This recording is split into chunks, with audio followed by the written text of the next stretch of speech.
Dr. Aslam, good morning. Mehta Aslam, good morning. And today we are placing our video on Indian judicial system problems and solution. This is one paper for BLLB 10th semester. This paper would happen on 25th May 2024. So to support students as to how to prepare this paper, our Dr. Aslam Khan has presented the brief so that the students should read that with the support of books, with the support of assignments and PUT, and do it well. Accordingly, I want to tell you in this paper there are 5 units as in other papers. So we will discuss unit wise all important points. Right, Dr. Sir? This is done by Dr. Aslam Khan. So first point is administration of justice.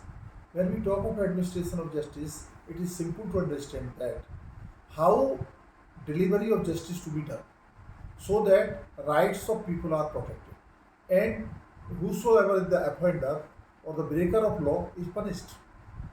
This is the system, and this can be done only through the judicial system. So judicial system should be so prompt in dealing people that whatever the disputes are there, it should be dealt properly and law justice should be delivered. Its meaning and kinds, say when students read this topic, they will find in detail. However, I have given a brief what is the administration of justice. Justice जहाँ पे न्याय मिलने का प्रक्रिया क्या है, कैसे मिले, ताकि सभी मिलके वकील और जुडिशल सिस्टम और पब्लिक मिलके सपोर्ट करें और जो लॉ तोड़ता है उसको कानूनन दंड मिलना चाहिए और जो लॉ को नहीं तोड़ता है, जो सही है, उसको न्याय मिलना चाहिए. Second is law and justice, judiciary and constitutional obligations. Law and justice के बारे में कॉन्स्टिट्यूशनल ऑब्लिगेशंस क्या है?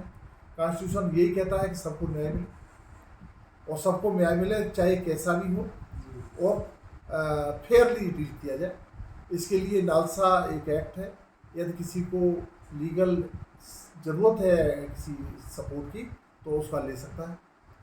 39A आर्टिकल में स्पीक करता है directive principles of state policy में कि कोई भी वंचित न रहे जस्टिस का, और जस्टिस की डिलीवरी के लिए यदि उसको लीगल सपोर्ट चाहिए, वकील चाहिए, तो ये duty central government, state government और द डिस्ट्रिक्ट लेवल के जुडिशरी की है कि वो इसको लागू करा है.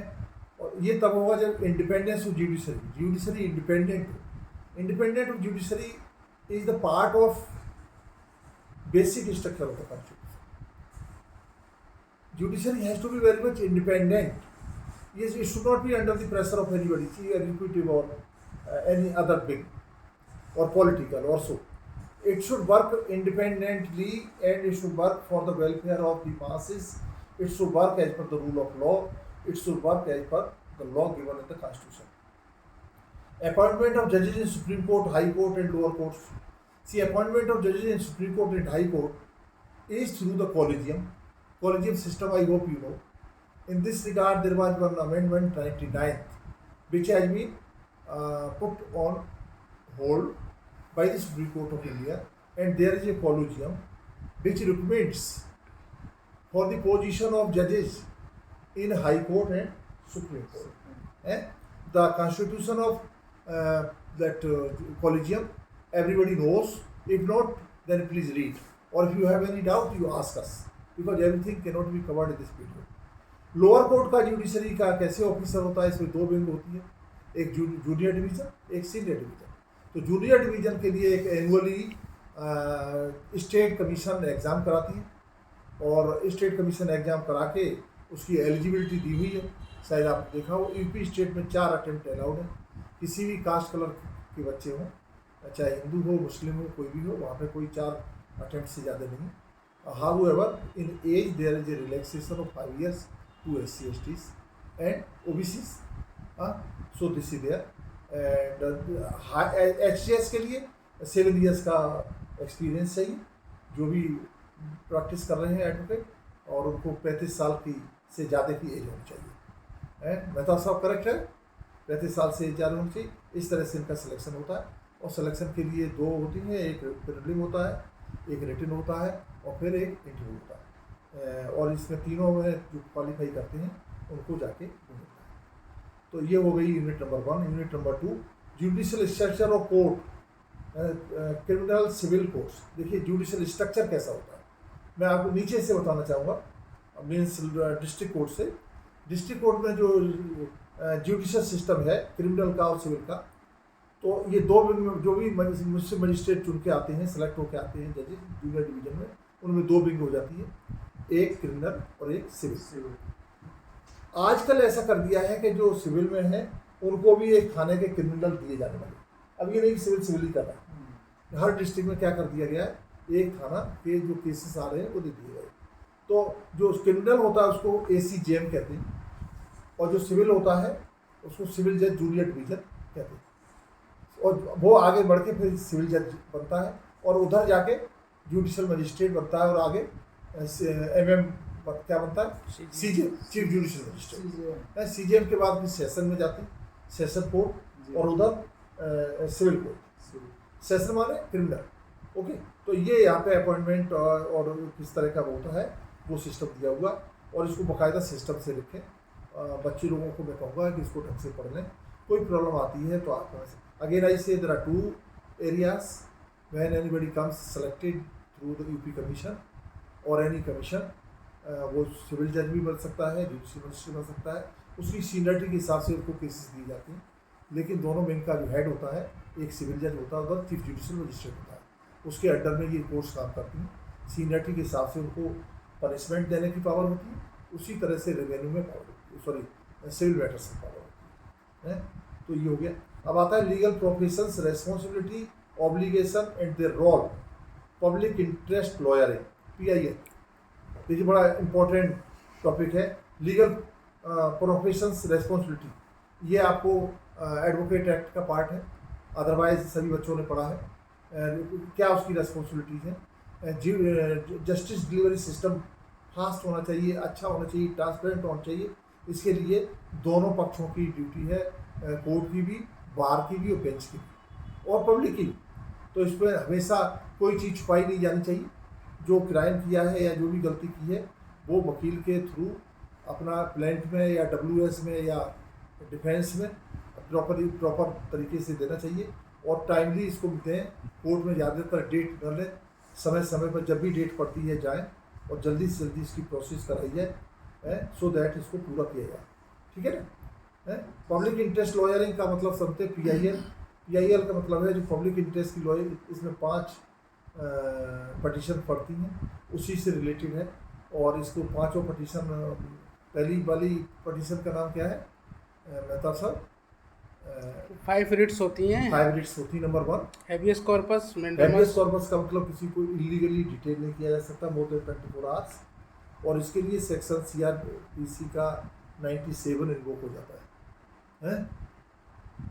और इसके बाद उसका यदि कोई है, किसी ने अरेस्ट किया है पुलिस ने, तो उसको मजिस्ट्रेट के सामने प्रेजेंट करना पड़ेगा।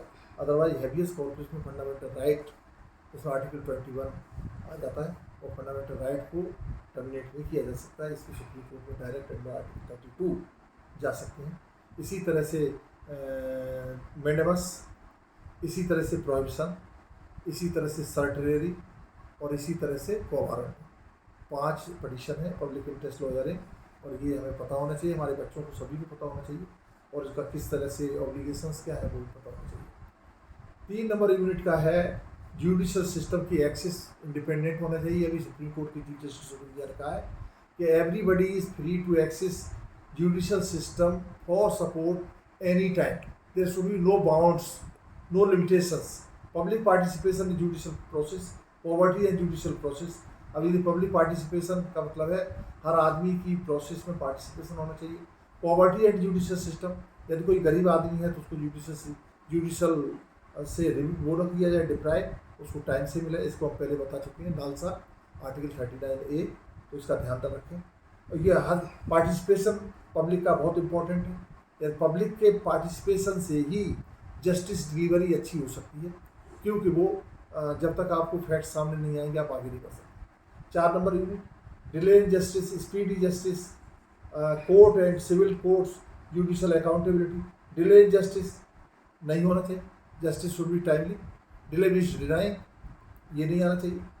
और दूसरा स्पीडी जस्टिस होना चाहिए। क्रिमिनल आपने देखा हो 20 साल से पड़े हुए हैं, जो ट्रायल चल रहा है, बेल बेट मिल सकता है, नहीं मिलता, प्रिजम्पशन ऑफ इनोसेंस वाला पॉइंट एक किताबों में रह गया है। जो आदमी को बेल बेट मिल सकता है दिया जाना चाहिए। बहुत से लोग ऐसे हैं जिनके पास वकील नहीं है लड़ने के लिए, कोर्ट में जाइए जेलों में। 3 तरह की डिटेंशन होते हैं। Number 1 under trial, convicted and judicial custody, 3 तरह के होते। तो इनको सबको क्विक डिस्पोजल होना चाहिए। सबसे पहले है कि इसका इन्वेस्टिगेशन टाइम से हो 60 दिन या 90 दिन। उसके बाद उसकी चार्जशीट फाइल होनी चाहिए, इमीडिएट इस पर प्रोसीजर ट्रायल चालू होना चाहिए। ट्रायल कई तरह के हैं, जैसे आपने पढ़ा हो CRPC में 225 से लेकर 265 तक सेक्शन दिए हुए हैं। लेकिन इसके अलावा एक और नया है प्ली बार्गेनिंग। बेलेबल जितने भी हैं bailable offences, cognizable and bailable, उनमें प्ली बार्गेनिंग का मतलब है बार्गेन किया जा सकता है पनिशमेंट, सो दैट जेलों में जगह कम हो जाए। नई जेल बनाने की बजाय जेल के जो इनमेट्स हैं उनकी प्रोसेस में करके लाए, है ना। जुडिशियल अकाउंटेबिलिटी आपने देखा हो, अकाउंटेबिलिटी है जुडिशरी की। यदि अकाउंटेबल नहीं है तो बहुत गलत है। यदि किसी ने गलत किया है और वो उसको डिले करता है, या कहीं करप्शन इन्वॉल्व है, या टाइमली डिस्पोजल नहीं है, तो ये सारी अकाउंटेबिलिटी है, जुडिशियल अकाउंटेबिलिटी है। और judiciary is liable for this, ये सबको देखना है। यूनिट 5 देखिए बहुत इंपॉर्टेंट है कि जब कोर्ट फेल हो जाती है या कोर्ट में पेंडेंसी बहुत बढ़ती चली जा रही है, जैसे 5 करोड़ केसेस पेंडिंग है कोर्ट के, मजिस्ट्रेट कोर्ट के, और 5 करोड़ ही रिवेन्यू कोर्ट में pending, 10 crore cases pending. Can you imagine? तो इसके लिए ADR है, ऑल्टरनेट डिस्प्यूट रिजोल्यूशन, मानो आर्बिट्रेटर नियुक्त किया जाए। जितने भी कॉन्ट्रेक्चुअल क्लॉजेज हैं, एग्रीमेंट हैं, उनमें ये होना चाहिए। और ADR की हैसियत से इसको डिस्पोजल किया जाए। और न्याय पंचायत हैं, ट्रिब्यूनल है, लोक अदालत है, आर्बिट्रेशन है, ये सारी उसी की पार्ट है।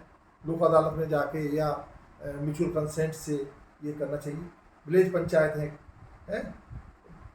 रिलीजियस डिक्टेट्स है, जैसे आपका मुस्लिम रिलीजन में है, और इससे खाप है, ये सारी चीज़ें हैं, इनका सपोर्ट लो।